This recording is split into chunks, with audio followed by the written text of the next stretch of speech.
일본의 보복성 수출 제재, 우리나라가 또 하나의 복병을 만났습니다. 문제는 이번 세 가지 품목뿐만 아니라 일본의 제재가 더 확대될 가능성입니다. 저 소식 최나리 기자의 보도입니다. 추가 제재가 유력한 품목으로는 실리콘 웨이퍼나 이미지 센서 등 각종 반도체, 스마트폰 소재와 장비가 꼽히고 있습니다.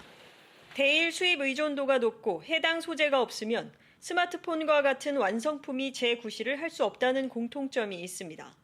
여기에 고급 철강판과 정밀 화학 연료 등도 안심할 수 없습니다. 정치 외교적 갈등에서 지금 출발한 이슈잖아요. 품목 성능도 우리한테 데미지를 최대화할 수 있는 고도로 이제 좀 계산된 계획하에 이루어진 조치다 이렇게 좀 판단이 되거든요. 좀 상당 기간 갈 수 있다. 이제 일본이 원천 기술을 가지고 있는 것들이 많거든요. 실제 한 일본 언론은 일본 정부가 반도체나 디스플레이 분야 소재 수출 규제 품목을 보다 확대할 계획이라고 보도했습니다. 일본 소재를 수입해 완성품을 만드는 우리로서는 일본의 추가 제재 가능성에 촉각을 곤두세울 수밖에 없습니다. 일본하고 교역 관계는 저희가 특히나 소재 쪽으로 해서 일본에서 많이 수입을 해오는 상황이고요. 양국 갈등이 장기화되고 제재 품목이 확대될수록 우리 산업 타격이 더 클 것이라는 전망이 나오고 있습니다. SBS CNBC 최나리입니다.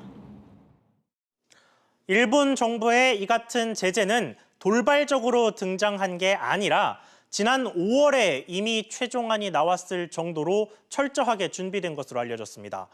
반면 우리 정부는 준비도 부족했고 그나마 내놓은 대책도 그 실효성이 의심스럽다는 평가입니다. 이어서 오수영 기자의 보도입니다. 우리 정부가 제일 먼저 꺼낸 카드는 세계무역기구 WTO 제소입니다. 강경 대응하겠다고 밝혔지만 준비된 일본에 대항하기에는 역부족이라는 목소리가 나옵니다. 실제로 제소하더라도 판결이 확정되기까지는 2년가량 걸리는 데다 현실적으로 우리 경제가 입을 타격을 줄이기도 어렵다는 겁니다.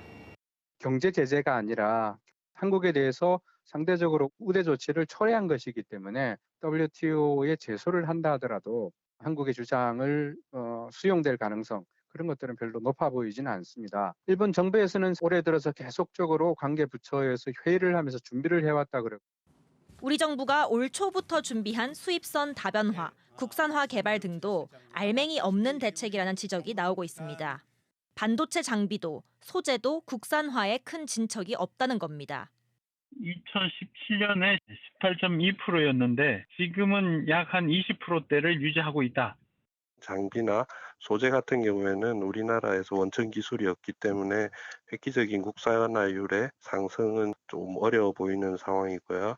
단지 지금부터 생산되는 새로운 반도체, 삼성전자와 국내 중소장비업체가 협력해서 기술을 개발하고 장비를 생산하고 또 소재 업체도 포함을 시킨다면은 아직 속단하기에는 이르지만 철저하게 준비한 일본의 노림수로 우리 경제가 더 악화하는 게 아니냐는 우려가 커지고 있습니다.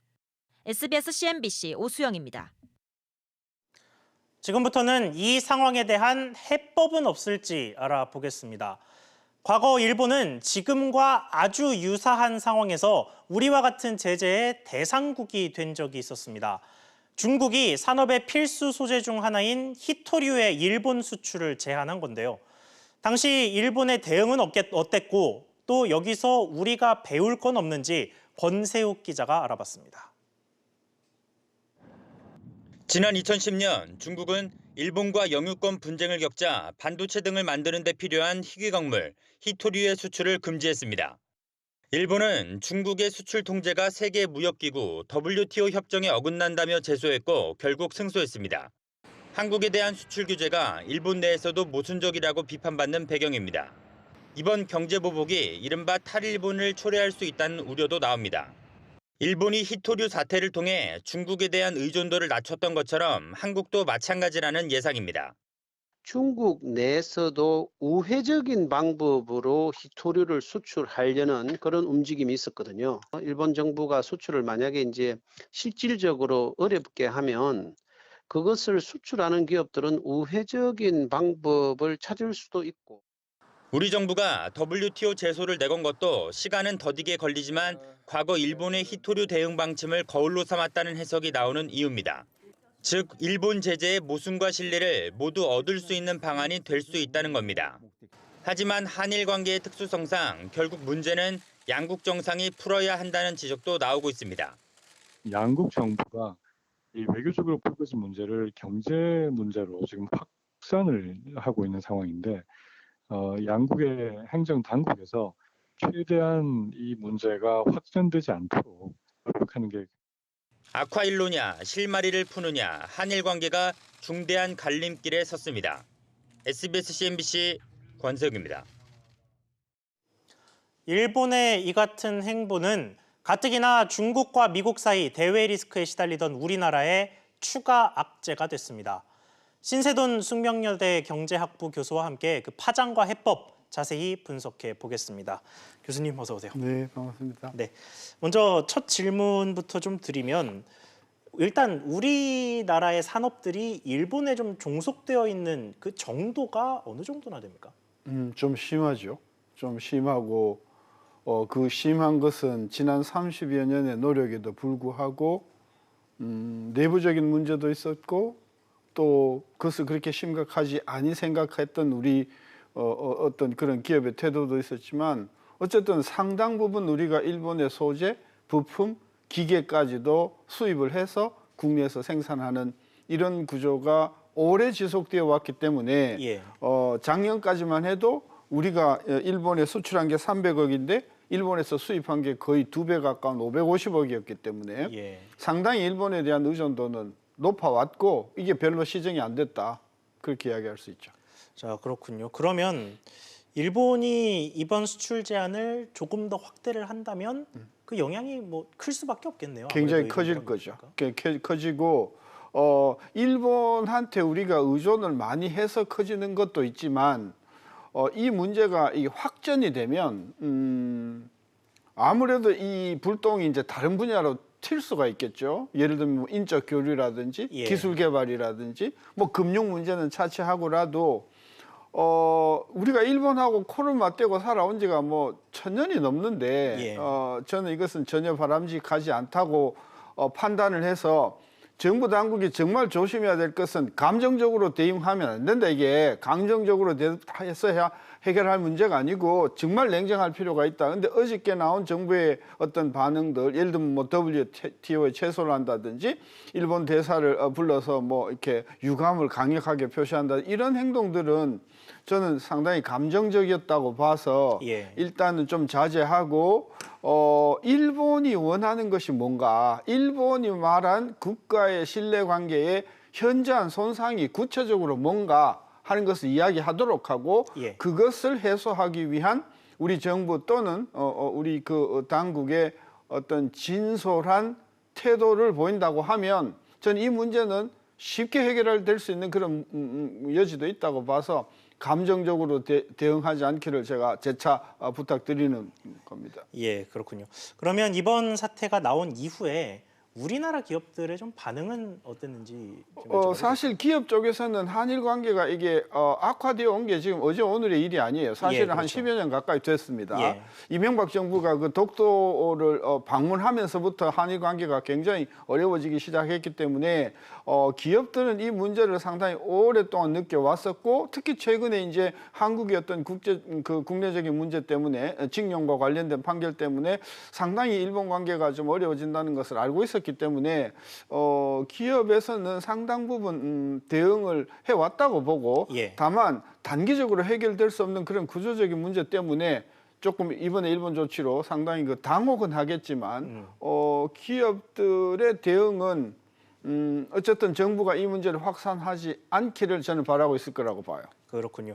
그러면 사실 우리 기업들의 반응이야 뭐 사실 예측이 좀 가능하긴 한데 일본 내부의 반응도 좀 궁금합니다. 일본 내부의 지금 뭐 반도체 관련 업계라든지 이런 곳들의 반응은 좀 어떻습니까? 뭐 우리가 일본의 굉장히 중요한 바이어니까 자기네들이 물건을 못 판다고 하면 상당히 타격이 있겠죠. 그러나 일본 기업들도 저는 궁극적으로 걱정하는 것은 제가 걱정하는 바와 마찬가지로 한국 정부가 굉장히 강공으로 나오고 오늘 또 아베 수상이 앞으로 이 수입 규제, 이 수출 규제를 더 확대하겠다라고 하는 발언이 나오는 것을 보면 예.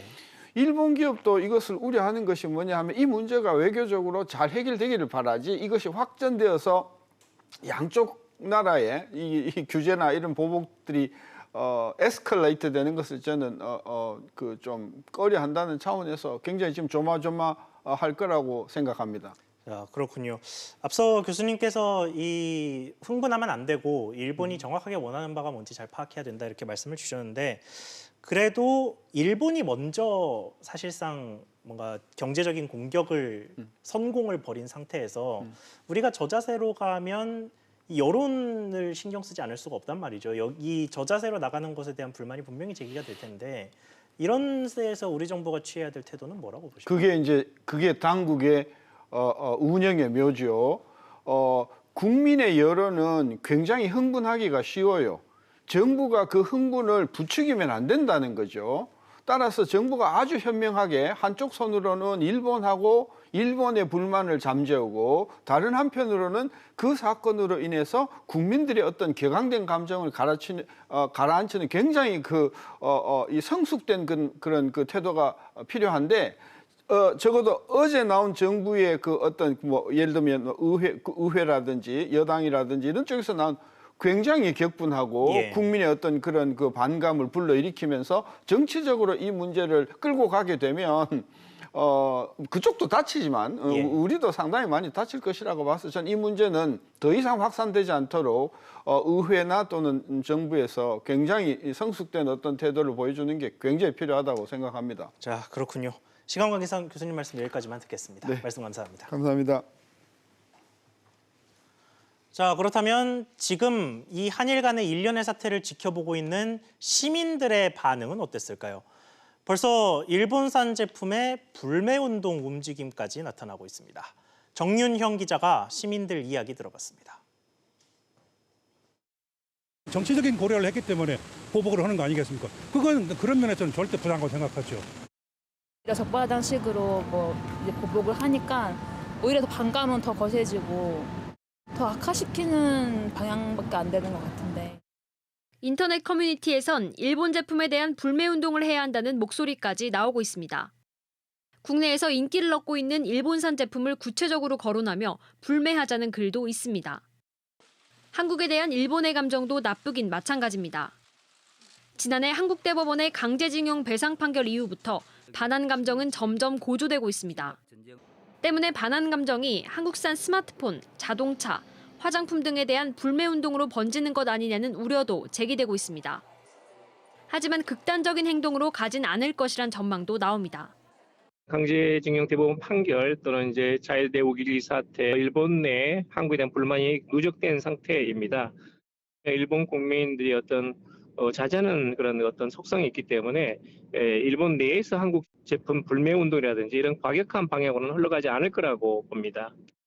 양국 간 갈등은 경제적으로도 결국 서로 손해를 볼 수밖에 없다는 지적에 양국 정치인들이 귀를 기울이고 해법을 모색해야 할 때입니다. SBS CNBC 정윤영입니다.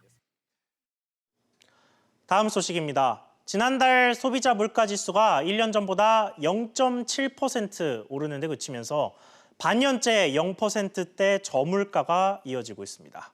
경기 침체와 저물가 기조가 맞물리는 디플레이션 현상이 나타나는 것 아니냐 하는 우려도 나오는데요. 취재기자 연결해서 자세히 알아보겠습니다. 정인아 기자, 과거에도 이렇게 오랫동안 저물가가 이어진 적이 있었습니까? 이번이 이례적인 저물가인 건 맞습니다. 물가 상승률이 6개월 넘게 1% 미만을 유지한 건 국제유가가 큰 폭으로 내렸던 2015년 2월부터 11월까지, 그리고 1999년 2월부터 9월까지밖에 없습니다. 연간 물가 상승률이 0%대를 기록한 것도 1999년과 2015년뿐입니다. 그렇다면 지금 같은 이 이례적인 장기간 저물가의 이유가 뭡니까? 복지 확대와 물가 안정화 노력의 결과라고 설명하고 있습니다. 실제로 공공서비스 물가가 0.2% 하락했는데요. 휴대전화료와 고등학교 납입금 등의 가격이 내려간 영향입니다. 특히 고등학교 무상급식의 영향으로 학교 급식비가 큰 폭으로 하락하면서 저물가 기조를 이끌었습니다. 국제유가 하락과 유류세 인하 정책에 따라 석유류 물가는 3.2% 감소했고요. 변동성이 큰 농축수산물도 1.8% 상승하는 데 그쳤습니다. 빚제도 1년 전보다 0.2% 하락했습니다. 그런데 일각에서는 디플레이션 우려가 나오고 있어요. 네, 현대경제연구원은 지난달에 이러한 현상을 준 디플레이션 상황으로 진단했는데요. 내수 경기를 가늠하는 근원 물가 지수가 장기간 0%대를 기록하고 있다는 게 이유입니다. 경기 부진에 따른 디플레이션 압력에 여전히 노출돼 있는 상황이란 겁니다. 저물가의 경기 침체가 오래될 경우 일본식 불황은 아니더라도 경기 침체가 꽤 오래 갈 것이라는 게 현대경제연구원의 진단인데요. 물론 이에 대해 정부나 한국은행은 최근에 저물가는 저유가와 복지 정책에 따른 일시적인 현상이지 디플레이션은 아니라고 선을 그었습니다. 다만 저물가 지속이 우리나라 경제에 부담이 될 수 있다는 점에서 경기 부양을 위한 조치가 필요하다는 목소리는 커질 것으로 보입니다. 지금까지 기획재정부에서 SBS CNBC 정인아입니다. 롯데 신격호 명예회장이 오늘 오후 서울 아산병원에 입원했습니다. 지난달 잠실에서 소공동으로 거처를 옮긴 이후에 건강이 악화된 것으로 전해졌는데요. 취재기자 연결합니다. 황인표 기자, 신격호 명예회장이 현재 어떤 상태인지 또 입원은 왜 한 건지 확인이 됐습니까? 네, 롯데 측 설명은 신 명예회장이 고령의 새로운 환경으로 이사하다 보니 적응을 하기 어려운 상태인 것 같다면서 건강검진을 위해 입원한 것이지 위독한 상황은 아니라고 강조했습니다. 그러면서 지난주부터 불안 증세를 보이며 식사를 제대로 하지 못하고 기력도 쇠약해졌다고 밝혔는데요. 앞서 신 명예회장은 법원의 거처 이전 결정에 따라 지난달 19일 잠실 롯데월드타워 레지던스에서 원래 집무실 겸 거처로 사용하던 소공동 롯데호텔 신간 34층으로 다시 옮겼습니다. 신 회장은 1921년생으로 올해 99세인데요. 이 소공동으로 돌아온 뒤에 링거를 맞을 정도로 건강이 악화된 것으로 전해졌습니다. 그러면 거처를 소공동으로 다시 옮겼던 이유는 뭡니까? 네, 신 명예회장은 1990년대부터 소공동 롯데호텔을 이 집무실 겸 거처로 사용해 왔습니다. 그러다 2017년 8월에 이 호텔이 개보수에 들어가면서 지난해 1월 롯데월드타워로 이사를 했습니다. 지난해 8월에 호텔 공사가 끝나자 이 장남인 신동주 전 일본 롯데홀딩스 부회장 측이 신 명예회장이 다시 롯데호텔로 돌아가야 한다고 주장했고 지난해 11월 가정법원이 이를 수락했습니다. 앞서 신 명예회장의 한정 후견인 사단법인 성과 롯데 측에서는 건강상의 이유로 신 명예회장의 잦은 거처 이전이 바람직하지 않다는 입장을 법원에 전달했지만 받아들여지지 않았습니다. 한편 현재 장남인 신동주 SJJ 코퍼레이션 회장이 병실을 찾아 신 명예회장의 병간호를 하고 있는 상황으로 알려졌습니다. 지금까지 SBS CNBC 황인표입니다. 외국인 가사도우미 불법 고용 혐의를 받고 있는 이명희 전 이루재단 이사장과 조현아 전 대한항공 부사장의 1심 재판이 열렸습니다. 법원은 검찰의 벌금형보다 높은 징역형 집행유예를 선고했습니다. 취재기자 연결해 보겠습니다. 윤성훈 기자. 네, 윤성훈입니다. 네, 이명희 모녀가 집행유예를 선고받았습니다. 네, 서울중앙지방법원 재판부가 이명희 전 이사장과 조현아 전 부사장에게 징역형의 집행유예를 선고했습니다. 재판부는 이 전 이사장에게 징역 1년 6개월에 집행유예 3년을, 딸 조 전 부사장에게는 징역 1년에 집행유예 2년과 함께 벌금 2천만 원을 선고했습니다. 이 전 이사장과 조 전 부사장은 각각 사회봉사 160시간, 120시간을 선고받았습니다. 애초에 검찰이 구형했던 벌금형보다 더 무거운 판결이 나왔는데 그 이유가 뭡니까? 지난 공판에서 검찰은 이 전 이사장에게는 벌금 3천만 원을, 조 전 부사장에겐 벌금 1,500만 원을 구형했는데요. 재판부는 집행유예지만 징역형을 선고했습니다. 재판부는 이에 대해 총수의 배우자와 자녀라는 지위를 이용해 대한항공 임직원들을 조직적, 계획적 범죄에 가담시켰다며 현지 인력 소개서 수수료, 신체 검사비, 항공비 등이 대한항공 공금으로 지급되기도 했다고 판시했습니다. 이를 고려하면 검찰이 구형한 벌금형은 피고인들에 대한 비난 가능성에 상응하는 처벌이 아니다라며 징역형 선고 이유를 설명했습니다. 자, 그렇다면 이 전 이사장과 조 전 부사장, 이 한진과 모녀는 어떤 반응을 보였습니까? 모녀는 재판 결과에 대한 심경을 묻는 기자들의 물음에 대해 입을 굳게 다물고 자리를 떠났습니다. 대한항공 관계자는 항소 여부 등은 아직 결정되지 않았다고 밝혔습니다. SBS CNBC 윤성훈입니다. 최저임금위원회가 경영계 불참으로 파행된 채 조금 전 끝났습니다. 그런데 그대로 끝나는 줄 알았던 회의에서 노동계가 최초 제시한 10,000원을 기습적으로 내놨습니다. 취재기자 연결해서 이게 무슨 의미인지 알아보죠. 정광윤 기자. 네, 정광윤입니다. 네, 먼저 좀 지금 상황이 어떻게 된 건지 정리부터 좀 해보시죠. 네, 최저임금위원회 7차 전원회의에 참석한 노동자 위원들은 올해보다 19.8% 인상된 1만 원을 내년도 최저임금으로 제시했습니다. 노동자 위원들은 무리한 요구가 아니라 한국 경제가 충분히 감당할 수 있고 2019년 우리 사회가 포용할 능력이 있는 적정 수준이라고 강조했습니다. 반면 사용자 위원 측은 9명 모두 불참해 요구안을 제시하지 못했는데요. 현재로선 동결이 유력한 상황입니다. 참석 여부를 놓고 사용자 위원들 사이에서도 이견이 있었는데요. 소상공인 측은 정부가 내년엔 최저임금의 규모별 차등화를 추진한다는 방침을 밝혀야 참석하겠다면서 강하게 반발했고요. 나머지 사용자 위원들은 최저임금 결정 후에 차등화를 논의하자는 공익위원들의 의견을 존중하자는 입장인 것으로 전해졌습니다. 전원회의에 앞서 사용자 위원 측 간사 2명이 공익위원들에게 입장을 전달하고 돌아갔고 내일 열릴 8차 전원회의 참석 여부에 대해선 논의를 계속하겠다고 밝혔습니다. 그러면 앞으로 최저임금 심의는 어떻게 되는 겁니까? 최저임금법에 따르면 사용자위원이나 근로자위원 중 한쪽이 정당한 사유 없이 2번 이상 불참하면 출석한 위원만으로도 의결할 수 있습니다. 사용자위원들이 벌써 2번 불참했기 때문에 지금도 의결이 가능하지만 아직 양쪽의 최초 제시안도 나오지 않아 의결을 강행하진 않을 전망입니다. 박준식 최저임금위원회 위원장은 사용자위원들이 조속히 복귀하길 촉구한다며 공식이든 비공식이든 노력을 다할 것이라고 말했습니다. 이어 전원회의에 출석한 근로자위원 측은 유감 표명이나 참여 촉구 정도가 아닌 좀 더 강한 메시지를 전달해야 한다며 사용자위원들의 회의 참석을 촉구했습니다.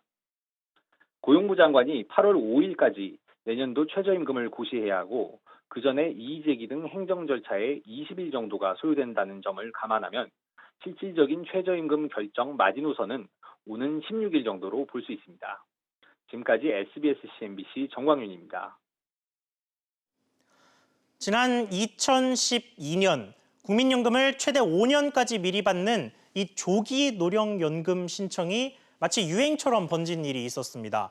그리고 2013년까지 총 2년간 모두 16만 4천여 명이 이 조기연금 신규 수급자로 등록이 됐고 이로 인해 누적 수급자는 단숨에 40만 명을 넘었습니다. 이 조기연금 열풍은 이후에 좀 진정이 되기는 해서 4만 명 정도로 매년 좀 신규 신청자가 나오고 있습니다만 보시는 것처럼 2016년 이후에는 꾸준히 매년 신청자가 다시 늘고 있습니다. 은퇴 이후에 소득이 없어서 어쩔 수 없이 당겨받는 게 조기연금이지만 이렇게 되면 1년을 미리 받을 때마다 월 수령액이 6%씩 깎여서 최대인 5년을 미리 받으면 수령액이 30%나 줄어듭니다. 중간에 마음이 바뀌는 사람도 당연히 있겠죠. 그래서 정부는 법을 바꿔서 지난 2017년 9월부터는 조기연금을 끊고 국민연금 재가입을 할 수 있도록 문을 열어놨습니다. 그리고 이후 올해 3월까지 총 18개월 동안 823명이 재가입을 선택했습니다. 그런데 이렇게 되면 최종적인 연금액은 어떻게 될까요? 일단 조기연금을 받은 기간은 전체의 가입 기간 중에서 제외가 됩니다. 빠지게 되는 거고요. 그리고 소득이 만약에 없는 상태에서 재가입을 했다면 소득에서 자동으로 연금이 떼이는 게 아니라 일반 연금처럼 여유껏 돈을 넣으면 됩니다.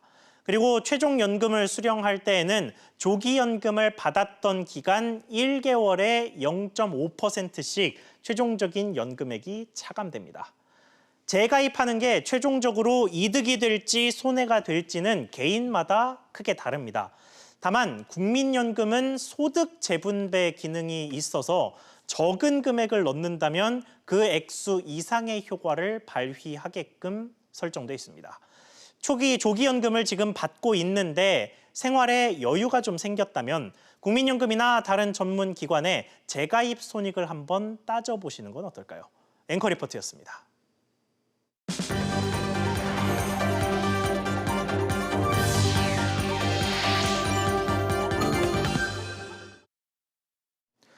최근 국내 패션 업계에는 오프라인에서 실패했던 브랜드를 온라인 전용으로 바꿔서 제도약의 발판을 마련한 사례가 늘고 있습니다. 핵심 소비층 타깃을 기존 2030에서 10대들을 포함한 1020 세대로 앞당긴 결과입니다. 엄하은 기자가 취재했습니다. 대학생 김규리 씨는 이른바 발품을 파는 쇼핑 대신 주로 스마트폰이나 PC를 이용합니다. 모바일도 많이 쓰고 인터넷 컴퓨터로도 많이 쓰고 그래요. 더운데 나갈 필요도 없고 그러니까 온라인 많이 쓰는 편이에요. 실제로 김 씨처럼 더 이상 오프라인 매장에 가지 않는 소비자들이 크게 늘고 있습니다. 온라인 쇼핑 거래액은 가장 최근 집계된 올해 4월 한 달 동안에만 10조 원을 넘어섰습니다. 특히 이 가운데 절반 이상은 스마트폰을 이용한 모바일 거래입니다. 오프라인에서 잊혀진 브랜드가 온라인에 재등장하는 사례도 늘고 있습니다. 이 패션 기업은 지난 2016년 철수했던 남성복 브랜드를 온라인 전용 브랜드로 재탄생시켰습니다.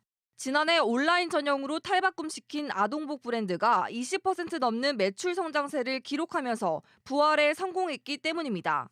기존의 오프라인 베이스에 비해서 조금 더 효율적인 구조를 가지고 있고 오프라인에서 유통비용이 많이 발생되는 구조를 온라인에서의 유통비용을 최소화시켜서 그런 부분들로 인해서 가치를 발생시키는 것들이 또 다른 기업은 자파 브랜드를 온라인 전용으로 바꾸면서 올해 출시된 여성용 백이 2차례나 완판되기도 했습니다. 패션 업계의 1020 세대를 겨냥한 온라인 전용 브랜드 바람이 불고 있습니다. SBS CNBC 엄하은입니다.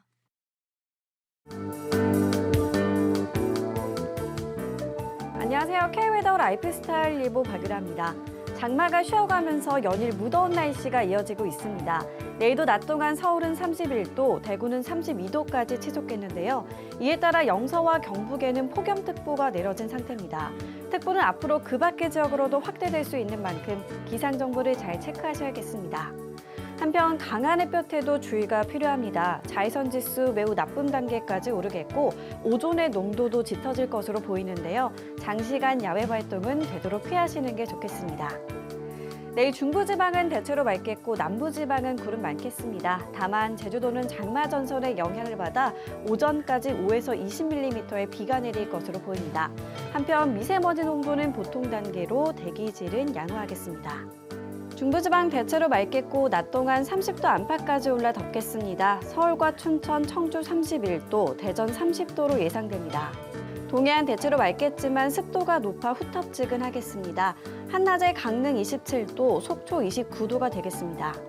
남부지방 구름 많겠고 제주도는 오전까지 장맛비가 내리겠습니다. 낮 기온 광주 30도, 대구 32도를 보이겠습니다. 날은 갈수록 더 더워지겠고요. 토요일에는 장마 전선이 북상해 제주도와 남해안에 비를 뿌릴 것으로 전망됩니다. 기상정보였습니다. 오늘 저희가 준비한 소식 여기까지입니다. 시청해주셔서 감사합니다.